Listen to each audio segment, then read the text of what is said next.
Welcome to 2024. The prime factorization of 2024 has a factor 23. So I wondered this morning how many years have this property, and here is a short Mathematica command which finds this from the year 1 to the year 9999.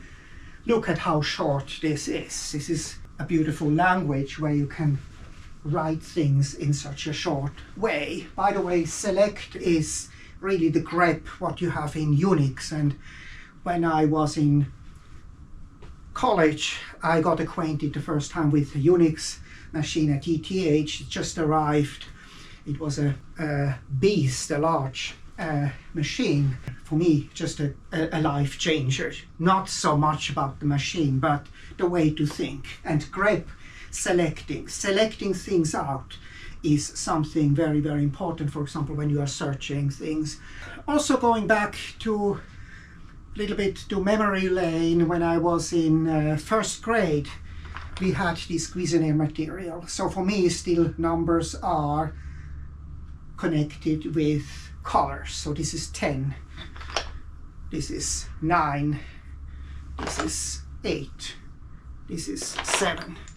And you can do all kinds of things. So why is it true that 3 times 4 is 4 times 3? And as a Cuisinaire, kind of a first grader, when you play with this, you can actually see this geometrically. It's an area computation. So 3 times 4 is the same like 4 times 3. That's not obvious, and the reason why it's not obvious, because in the quantum world it's not true that P times Q is Q times P. So on a fundamental level this is not true, but we are kind of fooled into that algebra with area picture, geometric picture. And geometry and algebra play a lot together. So again, also a memory lane. I was then later in high school, I was just on my own investigating the question about partitions of numbers. I thought this is an interesting problem because I wanted to know in how many ways, for example, can you change $5 in $1 plus $1 plus $1 plus $1 plus $1, or you have $1 and then four times 25 cents, quarters, and so on. So there are many possibilities, and I investigated this with a small computer, one of the first PCs which was available, and also using the Cuisinaire material. So there are ways to visualize this. These are all the partitions of the number 4. So there are 5 partitions into the number 4, and there are, you see that here, there are 7 partitions of the number 5. I was investigating this with very primitive tools, but found actually the Euler pentagonal formula. I'm very proud about that, and other theorems. What Euler did, he kind of realized that using the geometric series here, you write this as a geometric series, and then you get the generating function for the partitions. And again, we can also do that with Mathematica.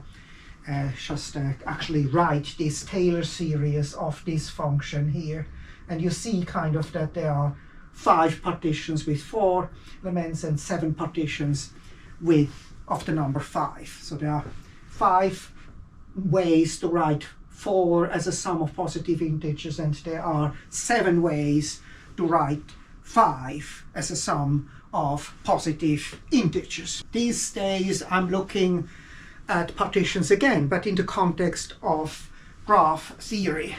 And so it came up in also algebraic setting. I was working on the algebra of graphs for a long time. Also here on this YouTube channel I have many talks about this, and I'm very fond of this Shannon ring, which has been found in the 50s by Shannon, who lived in Winchester. So every time I'm running in Winchester I'm thinking about Shannon, and Shannon introduced the product of graphs. The product matches very well the disjoint union of graphs. If you have 2 graphs and you take the disjoint union, that's the addition. And so pebble mathematics is the mathematics when you have no geometry yet, when you have just 0-dimensional things. So this is the number 2, right? In that, I think this is This is the algebra which we know, which produces then the real numbers, complex numbers, etc. All the number systems are based on the integers. The ring of integers is generated by 1 and 0. Now graphs are much larger, produce a much larger ring, and so the addition is this disjoint union, and the Shannon product is the product. I worked a lot on this a couple of years ago, for example, in context of differential geometry. The product has the curvature of the at the product point is just the product of the curvatures, for example, for this Gauss-Bonnet-Chern theorem, which is very, very nice. So it's a very natural ring, it's a commutative ring. And dual to this, that's actually how I started with that whole thing. I was wondering about the Zykov addition here. I was actually looking with a kind of experiments, many experiments, for a product which would fit with that, which has then the distributive property, and I found the large product. It was later I saw that this has a name. It's the large product, and this Zykov ring is isomorphic to this Shannon ring just by taking the graph complement. So if you take a complete graph, for example, that's dual to the graph which consists of 3 pebbles not connected to each other. And so there is a duality, and so now the smallest interesting ring which is contained in that thing is the ring of integers. That's the zero-dimensional algebra. We are all familiar with the algebra of integers, which then become the rational numbers, the real numbers by completion, the algebraic completion. You get the complex numbers, you get the surreal numbers, etc. by doing all kind of operations. So this is an interesting playground, and it is a generalization of the playground we are familiar with. Now there is another interesting ring, and that just recently kind of, became of interest to me. I will just make the connection with partitions very soon.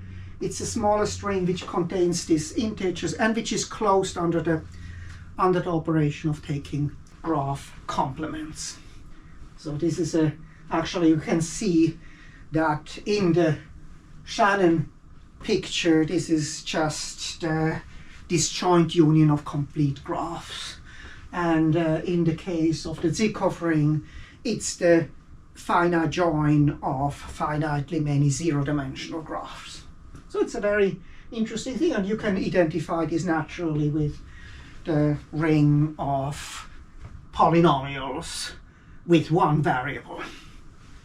So you have one kind of generator, and so this is a very well understood ring, and this ring here contains all the polynomial rings with many variables. So you take generators, more graphs as generators.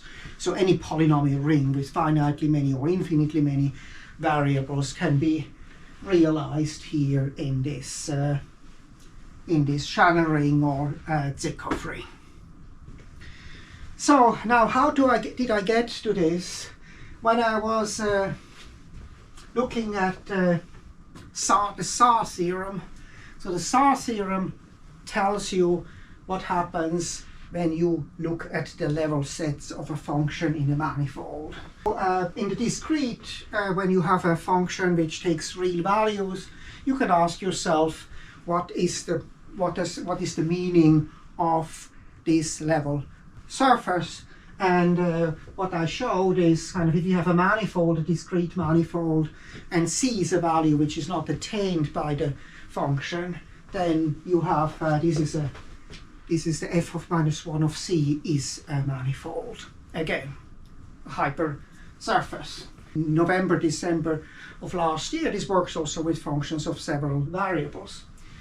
Now, if you want to reformulate this in a more abstract way, I started with this on November 11 of this kind of, I gave a talk here about this in a more abstract way. I think about this kind of now, if you have positive and negative values. So if it's c is equal to 0, you can have positive or negative values. So the only thing what counts is whether the function is positive or negative. So it's kind of the f equal to 0 should be kind of like an interface between points parts of the graph where it's positive and parts of the graph is negative. And you find that this is always if 0 is not attained on any of the vertices, this is always a hypersurface, which is really, really great. And but you can look at this in an abstract way, more abstract way, that you have a map from a graph. Like you take arbitrarily many graphs, you take a map from the vertex sets of the first graph to the vertex sets of the second graph, and then you ask yourself, you take the image, which you call n, and then you look at all the simplices in the original graph, which are mapped into a facet, into a maximal complete subgraph, or contain a maximal complete subgraph of n. So that's an interesting kind of a construct. You can construct new graphs from old graphs, and then I asked myself, and that was in December, the end, last 1 or 2 weeks of December, I asked myself, under which condition do we have the property that this inverse is a graph with the right, if this is a D minus K manifold, if n is a K manifold. So for example here, this is in this case here, if this is K2, this is a 1 manifold, this is a one-dimensional object, so then you should have a n minus 1 manifold. And that works for K2, that's the Sard theorem we have looked at 8 or 9 years ago. So I was making experiments, of course, also with a computer, and I looked of course at the most important graphs. You look at the K2, you look at K3, you look at K4, they all work. So K3, for example, gives you a hypersurface of codimension 2. Very exciting already. It worked also for some, these are one-dimensional graphs, it works for this. It didn't work for the cyclic graph C5 or higher, C6 or C7. This puzzled me, I thought this is really strange, also path graphs. So in some sense, these graphs have to be small. So it looks as, all these graphs, which I consider they always had them diameter smaller or equal to 2. Small graphs, like simplices. But not necessarily simplices, right? These are not simplices. But also small graphs like this. This is also a graph which has diameter 2.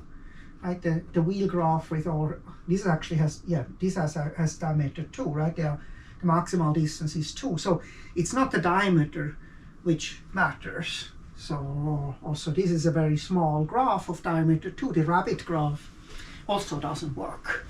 So the graphs had to have some properties. And so you see, kind of, it comes back to the partitions.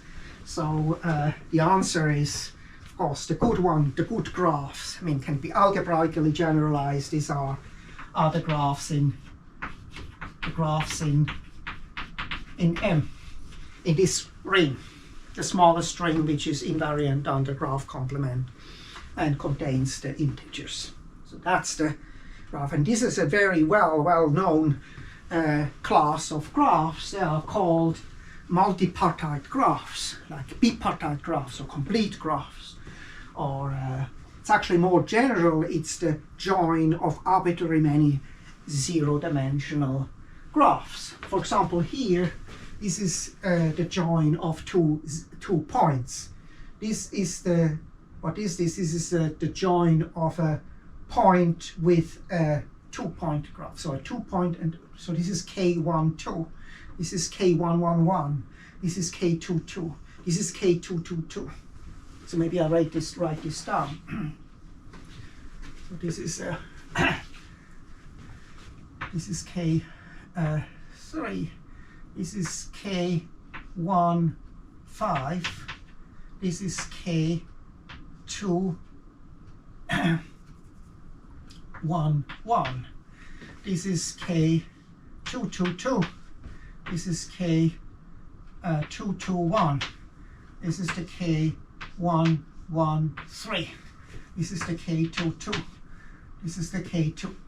So you have in each of these cases, and that I only realized, like going to an island, Block Island, having some other environments makes you think about. For example, it makes you think about windmill graphs, because there's this Block Island farm off the shore 5 kilometers away from the shore, and I actually drove with my drone there. So they have always 3 blades, and you can explain why they have 3 blades and not 4 blades or 5 blades. So these are then graphs for which things did not work. But these are not Zykov joins of 0-dimensional graphs. So all of these graphs are the Zykov join of 0-dimensional graphs. And that is the answer, and that gives us then the generalization of this Sard theorem in a much more general way, and I will formulate this next week.